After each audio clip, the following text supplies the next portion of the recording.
305 députés membres du Front commun pour le Congo réaffirment leur soutien au bureau de l'Assemblée nationale. C'est dans une déclaration politique rendue publique ce lundi 30 novembre 2020. Les députés nationaux membres du Front commun pour le Congo ont réaffirmé leur soutien total au bureau de la Chambre basse du Parlement et à sa présidente. Suivez le député national, président du groupe parlementaire PPRD de l'Assemblée nationale, au micro de votre magazine d'information Top 243 News.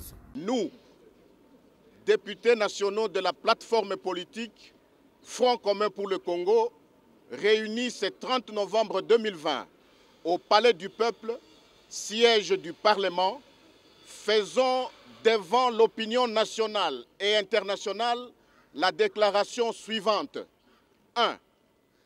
Réitérons notre soutien indéfectible aux membres de notre bureau et particulièrement à l'honorable présidente Janine Mabunda Lioko Moudiaï, à qui nous adressons nos vœux de prompt rétablissement suite à l'accident de circulation dont les causes suspectes ne sont malheureusement pas encore établies.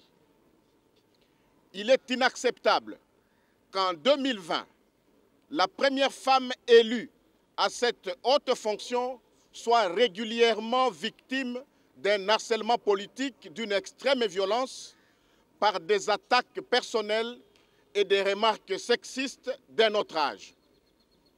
2. Prenons acte de l'ordonnance du Conseil d'État rendue le 23 novembre 2020 déclarant irrecevable la requête de notre collègue Fabrice Puela. Nous saluons cette décision allant dans le sens d'une justice équitable et condamnons la propension frénétique de certains acteurs politiques à recourir aux juges dans des domaines institutionnels et politiques qui ne les concernent pas en vertu des principes sacro-saints de séparation et indépendance des pouvoirs. Ces pratiques condamnables de judiciarisation à outrance des questions politiques sont un danger pour la stabilité et l'efficacité de notre système politique. 3. Condamnons les manœuvres de bas étage vouées à l'échec de certains acteurs politiques bien identifiés pour tenter de changer de majorité parlementaire usant des corruptions et des procédés fallacieux condamnables par nos lois récemment évoquées en plénière de notre institution. Vouloir acheter la conscience d'un élu légitime du peuple, c'est affaiblir la bonne gouvernance et la démocratie congolaise et biaiser la volonté du souverain primaire, seul détenteur du pouvoir au terme de l'article 5 de notre Constitution. Avec toutes les preuves de corruption qu'il détient, le Front commun pour le Congo se réserve le droit d'ester en justice contre le corrupteur et le corrompu. 4.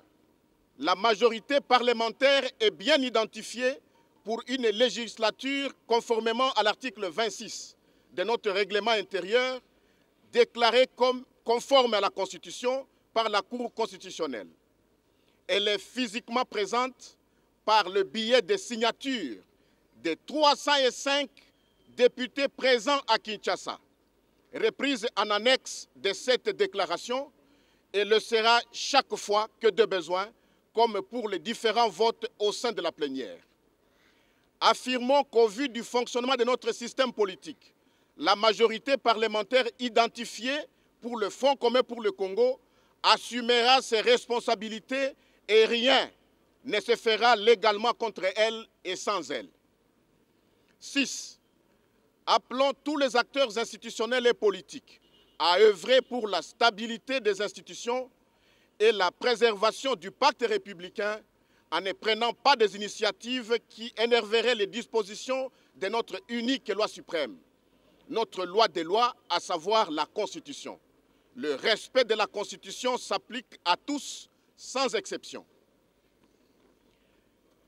Saluons l'organisation prochaine par notre institution de la 48e Assemblée plénière virtuelle du Front parlementaire SADC par notre pays, le 4 et le 5 décembre 2020 prochain.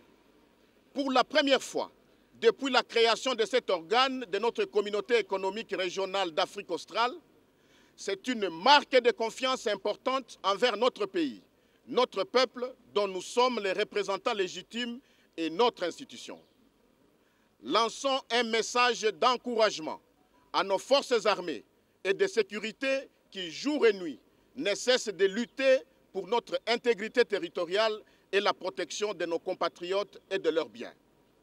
Enfin, réitérons notre appartenance sans faille au Front commun pour le Congo, à son autorité morale, le président de la République honoraire Joseph Kabila Kabange, et aux valeurs qu'il défend pour le bien-être de nos populations.